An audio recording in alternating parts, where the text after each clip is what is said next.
कस्बा था सुल्तानपुर, गंगा के किनारे बसा एक छोटा सा इलाका, जहाँ की हवा में मिट्टी की सौंधी खुशबू और लोगों के दिलों में सादगी बसी थी। लेकिन इस सादगी के पीछे एक अंधेरा सच भी छिपा था, जो धीरे धीरे उजागर होने वाला था। कस्बे के बाहर एक पुराना कब्रिस्तान था, जिसे लोग पाकीज़ा कब्रिस्तान कहते थे। इसका नाम इसलिए पड़ा क्योंकि वहां दफन लोग, ऐसा माना जाता था, अपने जीवन में नेक और शरीफ थे। कब्रिस्तान की देखभाल एक बुजुर्ग हाजी सलीम करते थे, जो अपनी सारी जिंदगी इस जगह की हिफाजत में बिता। हाजी सलीम की उम्र 80 के पार थी, लेकिन उनकी आंखों में एक अनोखी चमक थी।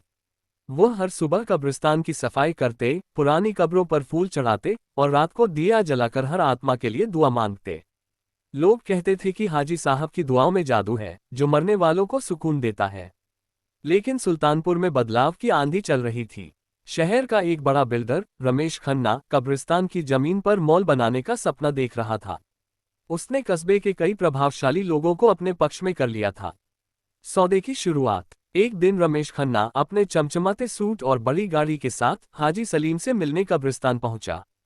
उसके साथ था कस्बे का नया तहसीलदार, जो सरकारी कागजों में हेरफेर करने में माहिर था।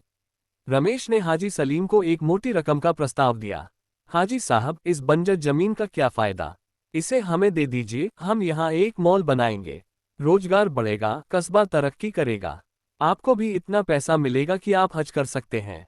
हाजी सलीम ने शांत लेकिन दृढ़ स्वर में जवाब दिया, खन्ना साहब, यह जमीन उन लोगों की अमानत है जो अब इस दुनिया में नहीं है। उनके शरीर भले ही मिट्टी में मिल गए, लेकिन उनकी आत्माएं अभी भी यहीं हैं। ये जगह बिकाऊ नहीं है। रमेश हंसा और बोला, हाजी साहब, आत्माएं तो कहीं भी सुकून पा सकती हैं। जमीन तो बस जमीन है। लेकिन हाजी सलीम अडिग रहे। रमेश ने धमकी दी, देख लीजिए, इस कस्बे में मेरी पहुंच बहुत दूर तक है।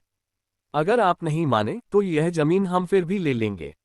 पाकीज़ा लाशों का रहस्य। हाजी सलीम की जिद से रमेश खन्ना बौखला गया। उसने अपने गुंडों को कब्रिस्तान में तोड़फोड़ करने भेजा। एक रात, जब चांद बादलों में छिपा था, कुछ लोग कब्रिस्तान में घुसे और कब्रों को खोदने लगे। उनका मकसद था हाजी सलीम को डराना।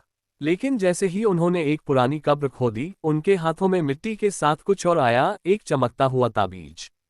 ताबीज पर नक्काशी थी और उसमें से एक हल्की सी रोशनी निकल रही थी। गुंडे डर गए और ताबीज को लेकर भागे। अगले दिन जब हाजी सलीम को इस घटना का पता चला, वह कांप उठे। वह ताबीज कोई साधारण चीज नहीं थी। यह उस कब्र की थी जिसमें सुल्तानपुर की सबसे सम्मानित महिला बेगम ज़ैनब दफन थी। बेगम ज़ैनब ने अपनी जिंदगी गरीबों की सेवा में बिताई थी। कहा जाता था कि उनकी दुआओं में इतनी ताकत थी कि वह बीमारों को ठीक कर सकती थी। उनके मरने के बाद उनकी कब्र पर यह ताबीज रखा गया था, जिसे लोग चमत्कारी मानते थे।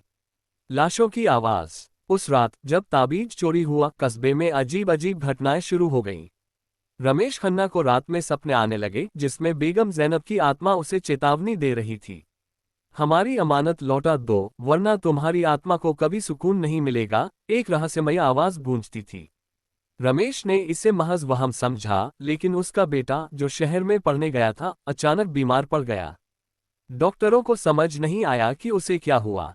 उधर कस्बे में लोग कहने लगे कि कब्रिस्तान की आत्माएं नाराज हैं। हाजी सलीम ने रमेश को समझाया, खन्ना साहब, यह जमीन सिर्फ मिट्टी और पत्थर नहीं है। यह उन लोगों की यादों का आशियाना है जिन्होंने इस कस्बे को बनाया। आपने उनकी शांति भंग की है। ताबीज लौटा दीजिए और माफी मांग लीजिए। सौदे का अंत। रमेश शुरू में हंसा, लेकिन जब उसका बेटा ठीक नहीं हुआ और सपनों में आत्माओं की आवाज तेज हो गई, तो वह डर गया। उसने ताबीज को कब्रिस्तान में वापस रखवाया और हाजी सलीम से माफी मांगी। उसने मॉल बनाने का इरादा छोड़ दिया और कब्रिस्तान की मरम्मत के लिए पैसे दिए। हाजी सलीम ने उस पैसे से कब्रिस्तान को और सुंदर बनाया और वहां एक छोटा सा स्कूल खोला, जहां गरीब बच्चों को मुफ्त पढ़ाई दी जाने लगी। रमेश का बेटा ठीक हो गया और कस्बे में शांति लौट आए। लोग कहने लगे कि बेगम ज़ैनब की आत्मा ने एक बार फिर कस्बे की रक्षा की।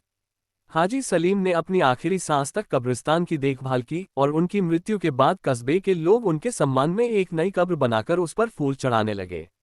ये कहानी हमें सिखाती है कि लालच और स्वार्थ की राह पर चलने से पहले हमें अपने इतिहास और उन लोगों की इज्जत करनी चाहिए जिन्होंने हमारे लिए बलिदान दिए।